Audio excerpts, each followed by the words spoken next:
Hi everyone, to another episode of Dimitra's Dishes. Today we're going to be making meat-filled flatbreads. These are so delicious. I've done a cheese-filled version, an olive-filled version, and now I'm doing the minced meat. We're using beef today, but you can use lamb or ground chicken or even ground turkey if you're making this around Thanksgiving time. They're savory little meat pies that are so delicious. They go great with anything. Let's get started. Okay, so we're going to begin by making the dough in the bowl of a tabletop mixer that's going to soon be fitted with the dough hook attachment. Go ahead and add 2 cups of lukewarm water, 2 teaspoons of granulated sugar, 1.5 teaspoons of instant active yeast, and 1/4 cup of all-purpose flour. I'm going to whisk that together in a second. In this big bowl, I have 4 cups of all-purpose flour and 1.5 teaspoons of salt. I'm just going to whisk that all up. Then I'm just going to give this mixture a mix. And now you just want to let this sit for about 8 minutes to make sure that your yeast is good. You'll know it's good if a cloud forms on top of the mixture. I know mine is good because I've been using this all week long to make so many batches of this bread because it's so delicious. So I'm going to go ahead and add all of the flour mixture, 1/4 cup of olive oil. And I'm going to let this knead for 10 to 12 minutes on low speed. Next, go ahead and grease a large bowl with some olive oil and transfer the dough to the bowl. You're going to notice that the dough is still going to be very sticky. That's how it should be, so it can be nice and light.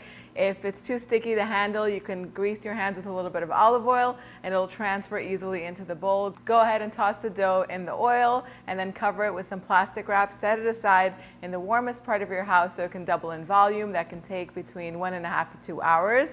Now next, while that's happening, you can go ahead and make the meat sauce. The meat sauce can actually be made days ahead of time. It freezes well. I've done freezer videos with meat sauce and I love to have it on hand, but if you don't, it literally takes 30-40 minutes to put together. You're going to go ahead and finely chop an onion and add it to a skillet with about 1/4 cup of olive oil, a little pinch of salt, and cook it over medium heat until it's nice and soft and golden.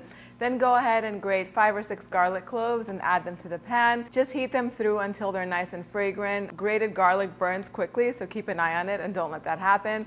Then go ahead and add 2 pounds of ground beef or whatever ground meat you prefer, and just go ahead and add it to the pan. Season it with some salt, black pepper. I also like to add 1/2 teaspoon of ground cinnamon. It makes it nice and fragrant. Toss that all together. Then go ahead and add 15 ounces of canned crushed tomatoes, or you can grate some fresh tomatoes. 3 or 4 tomatoes will be enough. I like my sauce a little bit tomatoey. If you like less tomato, you can add half the amount and it will still be very delicious. I also like to rinse the can with a little bit of water, so add about 1/2 cup of water and cook the meat sauce over medium heat until it's nice and thick. It's going to take about 20 minutes or so. Once it's done, give it a nice mix, taste it, and adjust the seasoning. Add some more salt and pepper if it's needed. You can add a pinch of crushed red pepper flakes if you like. And then I finally chopped 1/4 cup of fresh parsley. I added that, gave it all a mix, and then you want to set it aside until it cools, until at least it's at room temperature. Now we're going to put it all together. Now I'm going to stick to the smaller flatbreads, but if you want to make larger ones, you can make 8. If you want to make the smaller ones that we've been making with the olives and with the feta cheese, you can make 16. So I'm just going to divide the dough into 16 equal portions.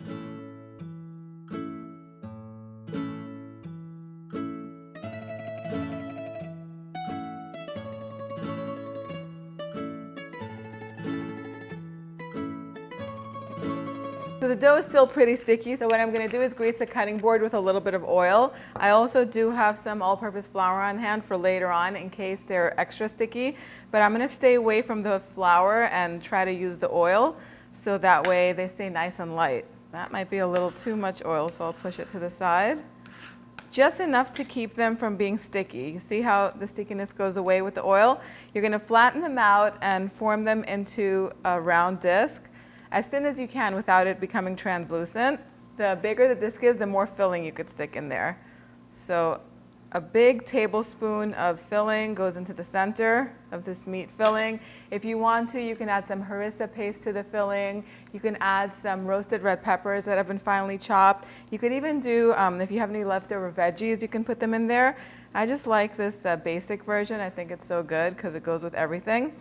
Then go ahead and cover the filling, the meat filling, and press it back out into a circle. And then have some baking trays lined with parchment paper, and as you're making these, you can put them on the baking trays. I didn't put semolina flour on the parchment paper this time, but you can sprinkle a thin layer of semolina flour on top to give it that bakery consistency.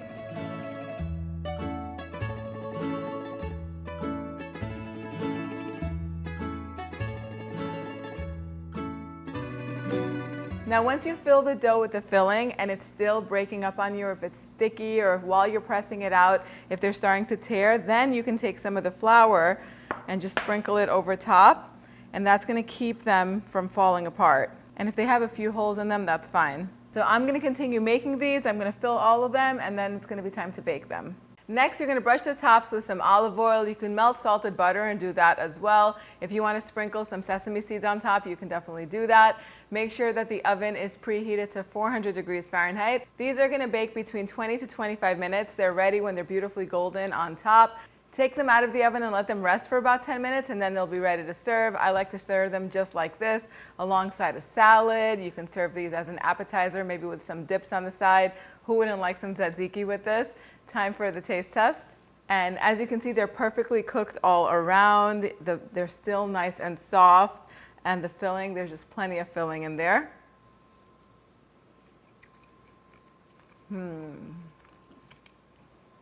So comforting.